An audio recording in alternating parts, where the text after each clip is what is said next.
Shalom sahabat Gebada, bagaimana kabar Anda? Kiranya kebersamaan dalam Gebada terus menyemangati kita semua untuk semakin mengikuti firman Tuhan secara utuh, agar kita dapat semakin bertumbuh. Ini adalah hari ke-169 dari gerakan Baca Dengar Alkitab. Firman Tuhan hari ini diambil dari kitab Nehemia pasal 10 dan 11. Seperti yang kita baca kemarin, ketika hukum Taurat Allah dibacakan oleh Ezra, umat mendengarkan dan menyadari kesalahannya, lalu bertobat dari dosa dan membuat perjanjian baru dengan Allah. Daftar orang yang menandatangani perjanjian tersebut terdapat pada pasal 10. Gubernur Nehemia juga ada dalam daftar. Dia adalah seorang saksi kebangunan rohani yang besar yang duduk bersama dalam gerakan firman ini. Mendengarkan, berdoa, dan bertobat. Jika mereka mengikuti perjanjian ini, maka itu adalah berkat. Jika tidak, itu adalah kutuk. Berkat dan kutuk, inilah kata kunci dari kitab nubuatan. Seperti perjanjian yang berulang, hal itu terus diulangi. Namun, betapa realistisnya rincian isi perjanjian yang mereka tanda tangani. Hal pertama adalah tentang menutup jalan masuknya berhala. Artinya, tidak diperbolehkan menikah dengan orang asing. Hal kedua adalah tentang memelihara hari Sabat, mengistirahatkan tanah setiap 7 tahun sekali, dan tidak menagih hutang pada tahun ke-7. Hal ketiga, mendedikasikan sepertiga shikal setahun untuk membiayai bait Allah agar perekonomian bait Allah tetap berjalan. Hal keempat, yaitu menentukan urutan penyediaan kayu bakar ke bait Allah pada waktu yang ditentukan setiap tahun. Hal kelima, mengenai persembahan persepuluhan, buah sulung, anak sulung, tepung jelai yang mula-mula, buah dari segala jenis pohon buah-buahan, minyak baru, anggur baru, dan lainnya. Itulah biaya hidup bagi para imam yang melayani, dan orang Lewi berkeliling dan memungutnya sendiri. Orang Lewi juga harus memberikan persepuluhan dari bagiannya, dan persembahan ini disimpan di rumah Allah dalam berbagai ruangan. Ruangan tersebut juga digunakan sebagai ruang tunggu bagi para imam yang sedang bertugas. Para penjaga pintu bait Allah dan para penyanyi, dan mereka berjanji tidak akan meninggalkan bait Allah tanpa pengawasan. Pada pasal 11 terdapat catatan kediaman orang-orang yang kembali dari pembuangan. Para tawanan yang kembali dari Babel mungkin tidak ingin tinggal di reruntuhan kota dan bait Allah Yerusalem pada saat itu. Namun dengan dibangunnya kembali bait Allah, tempat tinggal di Yerusalem pun mulai direvitalisasi. Jadi para pemimpin Yerusalem memimpin dan mulai tinggal di Yerusalem. Dan sisanya mengambil undian untuk tinggal di Yerusalem. Dengan cara ini akhirnya dihasilkan daftar suku Yehuda, suku Benyamin, dan Lewi yang tinggal di Yerusalem. Ini merupakan catatan administrasi oleh pihak berwenang terhadap orang-orang yang sudah kembali.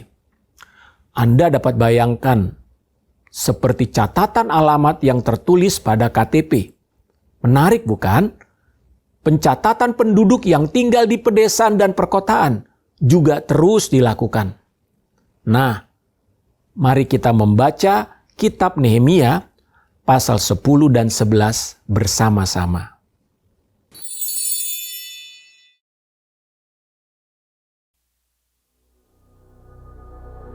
Yang membubuhi meterai adalah kepala daerah Nehemia bin Hakalia, Sedekia, Seraya, Azaria, Yeremia, Pasyur, Amaria, Malkia, Hatus, Sebanya, Maluk, Harim, Meremot, Obaja, Daniel, Gineton, Baruk, Mesulam, Abia, Miamin, Maazia, Bilgai, dan Semaya.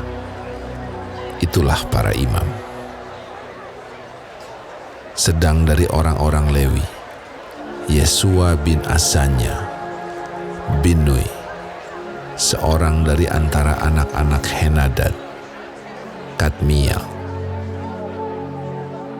dan saudara-saudara mereka, yakni Sebanya, Hodia, Kelita, Pelaya, Hanan, Mika, Rehob, Hasabia, Zakur, Serebia, Sebanya, Hodia, Bani, dan Beninu.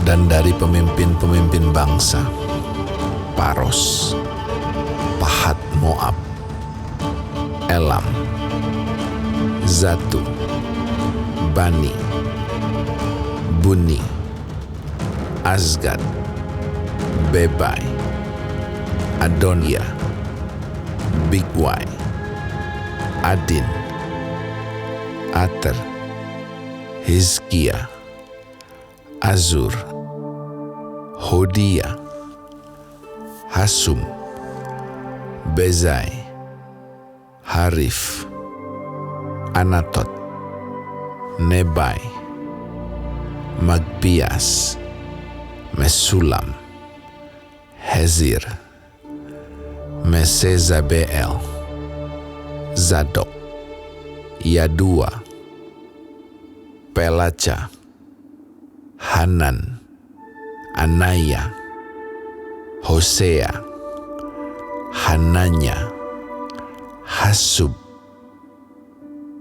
Halohes, Pilha, Sobek, Rehum, Hazabna, Maaseya, Ahia, Hanan, Anan, Maluk, Harim, dan Baana. Dan orang-orang yang lain, yakni para imam dan orang-orang Lewi, para penunggu pintu gerbang, para penyanyi, para budak di bait Allah, dan segala orang yang memisahkan diri dari penduduk negeri untuk patuh kepada hukum Allah, serta istri mereka, anak-anak lelaki, dan anak-anak perempuan mereka. Begitu juga semua orang yang cukup dewasa untuk mengerti, menggabungkan diri dengan saudara-saudara mereka, yakni pemuka-pemuka mereka itu. Mereka bersumpah kutuk untuk hidup menurut hukum Allah yang diberikan dengan perantaraan Musa, hamba Allah itu, dan untuk tetap mengikuti dan melakukan segala perintah Tuhan, yakni Tuhan kami, serta segala peraturan dan ketetapannya. Pula kami tidak akan memberi anak-anak perempuan kami kepada penduduk negeri, ataupun mengambil anak-anak perempuan mereka bagi anak-anak lelaki kami. Dan bila mana penduduk negeri membawa barang-barang dan berbagai-bagai gandum untuk dijual pada hari Sabat, kami tidak akan membelinya dari mereka pada hari Sabat atau pada hari yang kudus. Dan kami akan membiarkan begitu saja hasil tanah pada tahun yang ke-7, dan tidak akan menagih sesuatu hutang. Pula kami mewajibkan diri untuk memberi tiap tahun 1/3 shikal untuk ibadah di rumah Allah kami, yakni untuk roti sajian, untuk korban sajian yang tetap, untuk korban bakaran yang tetap, untuk hari-hari Sabat, bulan-bulan baru, dan masa raya yang tetap, untuk persembahan-persembahan kudus dan korban-korban penghapus dosa, untuk mengadakan pendamaian bagi orang Israel, serta segala pekerjaan di rumah Allah kami. Pula dengan membuang undi kami, yakni para imam, orang-orang Lewi, dan kaum awam, menetapkan suatu cara untuk menyediakan kayu api. Kayu itu harus dibawa ke rumah Allah kami secara bergilir oleh kaum-kaum keluarga kami pada waktu-waktu tertentu setiap tahun, supaya di atas mezbah Tuhan Allah kami ada api yang menyala, seperti tertulis dalam kitab Taurat. Lagi pula setiap tahun, kami akan membawa ke rumah Tuhan hasil yang pertama dari tanah kami dan buah sulung segala pohon. Pun kami akan membawa ke rumah Allah kami, yakni kepada para imam yang menyelenggarakan kebaktian di rumah Allah kami, anak-anak sulung kami, dan anak-anak sulung ternak kami, seperti tertulis dalam kitab Taurat. Juga anak-anak sulung lembu kami, dan kambing domba kami, dan tepung jelai kami yang mula-mula, dan persembahan-persembahan khusus kami, dan buah segala pohon, dan anggur, dan minyak akan kami bawa kepada para imam ke bilik-bilik rumah Allah kami, dan kepada orang-orang Lewi akan kami bawa persembahan persepuluhan dari tanah kami, karena orang-orang Lewi inilah yang memungut persembahan-persembahan persepuluhan di segala kota pertanian kami.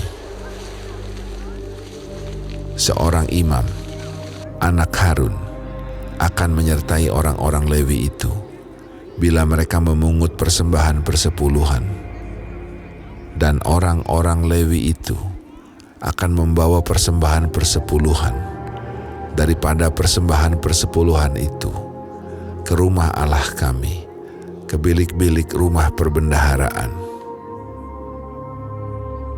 Karena orang Israel dan orang Lewi harus membawa persembahan khusus daripada gandum, anggur, dan minyak ke bilik-bilik itu. Di situ ada perkakas-perkakas tempat kudus, pula para imam yang menyelenggarakan kebaktian, para penunggu pintu gerbang, dan para penyanyi. Kami tidak akan membiarkan rumah Allah kami.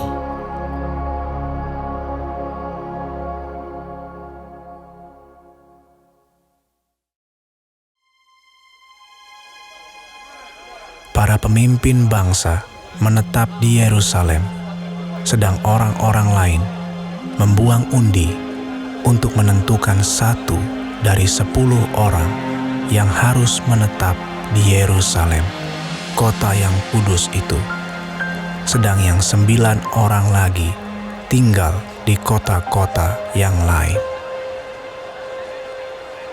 Orang-orang memuji setiap orang yang rela menetap di Yerusalem.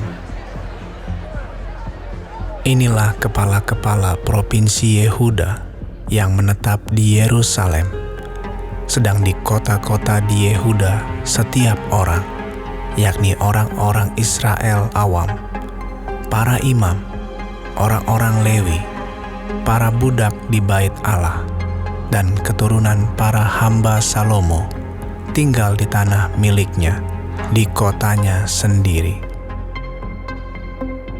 Di Yerusalem tinggal orang-orang dari Bani Yehuda dan Bani Benyamin. Dari anak-anak Yehuda, Ataya bin Uzia, bin Zakaria, bin Amaria, bin Sefaca, bin Mahalaleel, dari Bani Peres, dan Maaseya bin Baruch, bin Kolhoze, bin Hazaya, bin Adaya, bin Yoyarib, bin Zakaria, keturunan orang Shela. Semua Bani Peres yang tinggal di Yerusalem berjumlah 468 orang yang gagah perkasa. Dan inilah Bani Benyamin: Salu bin Mesulam, bin Yoed, bin Pedaya, bin Kolaya, bin Maaseya, bin Itiel, bin Yesaya. Dan sesudah dia, Gabai, Salai, 928 orang. Yoel bin Zikri adalah pengawas mereka, sedang Yehuda bin Hasenua adalah wakil penguasa kota. Dari para imam, Yedaya bin Yoyarib, Yakin, Seraya bin Hilkia, bin Mesulam, bin Zadok, bin Merayot, bin Ahitub, pemuka rumah Allah, dan saudara-saudara mereka yang bertugas di rumah itu, 822 orang. Pula Adaya bin Yeroham, bin Pelalia, bin Amzi, bin Zakaria, bin Pasyur, bin Malkia, dan saudara-saudaranya, kepala-kepala kaum keluarga, 242 orang. Dan Amasai bin Asareel, bin Ahzai, bin Mesilemot, bin Imer, dan saudara-saudara mereka, pahlawan-pahlawan yang gagah perkasa, 128 orang, dengan Zabdiel bin Gedolim sebagai pengawas mereka. Dari orang-orang Lewi, Semaya bin Hasub, bin Azrikam, bin Hasabia, bin Buni. Pula Sabetai dan Yozabad, kepala-kepala orang-orang Lewi yang mengawasi pekerjaan di luar rumah Allah. Lalu Matanya bin Mika, bin Zabdi, bin Asaf, pemimpin yang mengangkat nyanyian syukur dalam doa, dan Bakbukia, orang kedua di antara saudara-saudaranya, dan Abda bin Samua, bin Galal, bin Yedutun. Semua orang Lewi di kota Kudus ada 284 orang. Para penunggu pintu gerbang, Akub dan Talmon, dengan saudara-saudara mereka yang mengadakan penjagaan di pintu-pintu gerbang, berjumlah 172 orang. Selebihnya dari orang-orang Israel awam, dan dari para imam, dan orang-orang Lewi ada di semua kota Yehuda, masing-masing di tanah pusakanya. Tetapi para budak di bait Allah tinggal di Ofel. Ziha dan Gispa adalah pemimpin para budak di bait Allah itu. Pengawas orang-orang Lewi di Yerusalem adalah Uzi bin Bani, bin Hasabia, bin Matanya, bin Mika dari Bani Asaf, yakni para penyanyi yang menyanyi sementara berlangsung kebaktian di rumah Allah. Karena mengenai mereka ada perintah raja yang menetapkan peraturan untuk para penyanyi menurut keperluan setiap hari. Petahia bin Mesezabeel dari Bani Zerah bin Yehuda diperbantukan kepada raja untuk segala urusan mengenai bangsa itu. Tentang tempat-tempat kediaman di daerah perladangan, sebagian dari Bani Yehuda tinggal di Kiryat Arba dan segala anak kotanya, di Dibon dan segala anak kotanya, dan di Yekabzeel dan desa-desanya, di Yesua, di Molada dan Bet Pelet, di Hazar Sual, di Bersheba dan segala anak kotanya, di Ziklak, di Mekona dan segala anak kotanya, di En-Rimon, Zora, Yarmut, Zanoah, Adulam dan desa-desanya, di Lahis dan ladang-ladangnya, dan di Azeka dan segala anak kotanya. Demikianlah mereka berkampung dari Bersheba sampai Lebak Hinom. Dan Bani Benyamin tinggal mulai dari Geba, di Mikmas, di Aya, di Betel dan segala anak kotanya, di Anatot, Nob dan Ananya, di Hazor, Rama dan Gitaim, di Hadid, Zeboim dan Nebal, di Lot dan di Ono, lembah tukang-tukang. Beberapa rombongan orang Lewi dari Yehuda bergabung dengan orang Benyamin.